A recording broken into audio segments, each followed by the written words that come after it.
Thomas Soto. Le kiosque d'Europe 1 et toutes ses plumes, Marion Calais pour les régions, Axel de Tarlet pour l'écho, Xavier Yvon aux États-Unis pour la campagne américaine, Eva Rock devant la télé. Bonjour à tous. Bonjour Thomas. Et bonjour à Natacha Polony qui nous rejoint. Bonjour.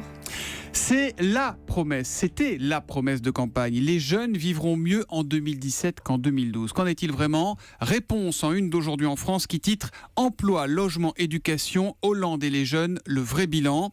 À l'intérieur, le titre de l'article résume tout. Monsieur le Président, la jeunesse attend encore, alors que le chômage des jeunes reste très élevé et recule moins vite, par exemple, que dans le reste de l'Europe. Alors, les jeunes me témoignent de la reconnaissance, demande le chef de l'État à son Premier ministre sur le dessin de rançon. Lesquels ? Ceux qui sont passés au FN ou ceux qui ont rejoint Mélenchon, répond Manuel Valls.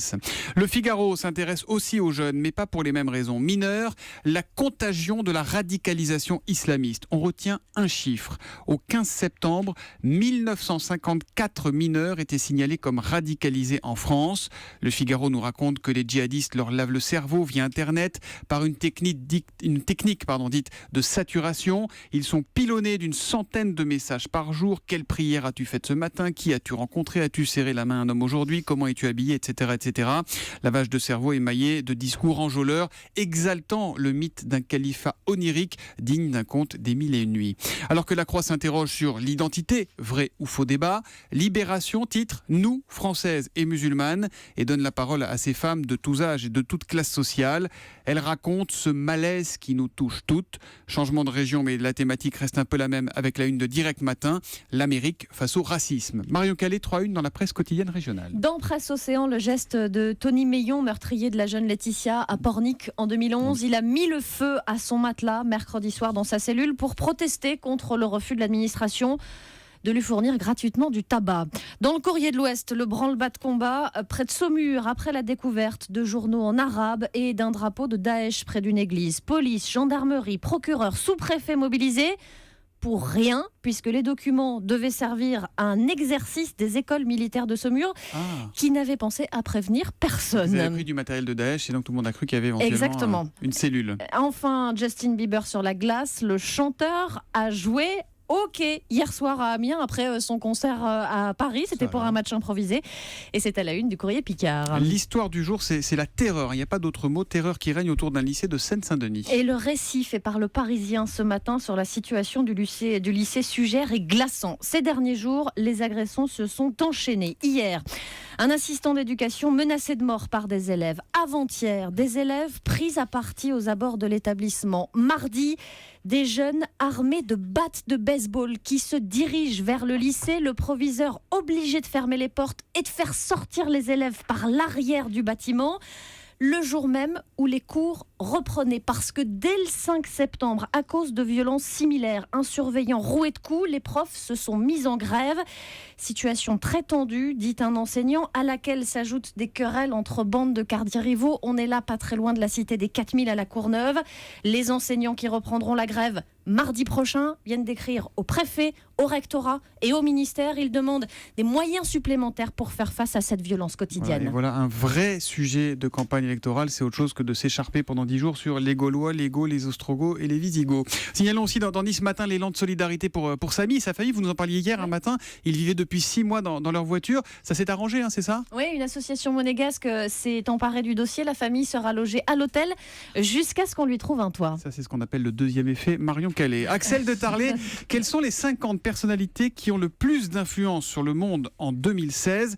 Classement établi par l'agence Bloomberg. Voilà, j'ai là la liste, les 50 noms. Donc, quelles sont ces 50 personnalités qui vont déterminer l'avenir du monde ? D'abord, petite question. À votre avis, quel est le premier Français dans ce classement ? Il y a un piège dans ma question. Thomas Soto. Eh bien, c'est qu'il n'y en a pas. Il n'y a pas de Français parmi les 50 personnalités. Alors, je vais être honnête, c'est pas les 50 personnalités qui vont faire le monde, c'est les 50 personnalités qui vont faire l'économie du monde. Donc, quelles sont les... Mais enfin, c'est pas très glorieux non plus. Il n'y a aucun Français parmi les 50 personnalités qui vont faire l'économie mondiale en 2016. Alors qu'on nous vante notre économie nouvelle, formidable et tout ça. On aurait même pu penser à Christine Lagarde, surtout, présidente du FMI. Ça veut dire qu'elle n'est pas importante pour l'avenir du monde économique. Alors, c'est surprenant ce classement. Le numéro 1, quelle est la personnalité qui a le plus le pouvoir de changer ce qui va se passer dans le monde ? Angela Merkel, comme d'habitude. Non. C'est Theresa May, la première ministre britannique, avec cette question centrale. Comment va-t-elle négocier le Brexit? Et l'enjeu pour l'économie de la planète, c'est est-ce que Londres va rester le premier centre financier au monde pour le marché d'échange et le premier centre financier d'Europe. Deuxième personne de ce classement, c'est Donald Trump. Ah, il avait raison, Xavier, qu'on a entendu dire Donald Trump. Et ouais, s'il gagne, mettra-t-il en œuvre sa fameuse démondialisation?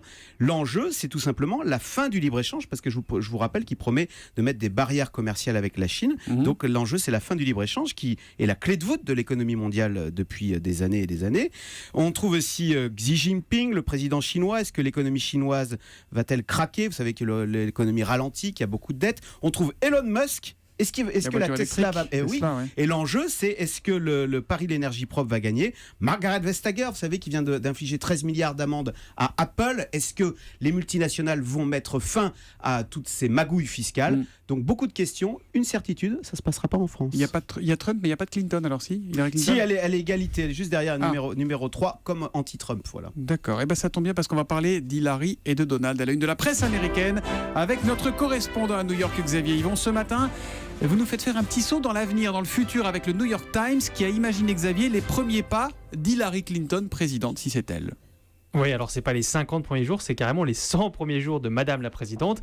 Ça commence le 20 janvier 2017, Hillary Clinton prête serment et 5 minutes après, le Congrès à majorité républicaine lance la procédure d'impeachment, c'est-à-dire de destitution. Ça, c'est le premier jour.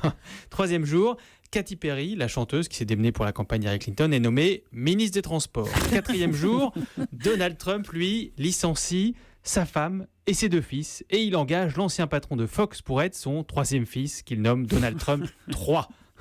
5e jour, la présidente veut organiser un week-end de filles avec Angela Merkel.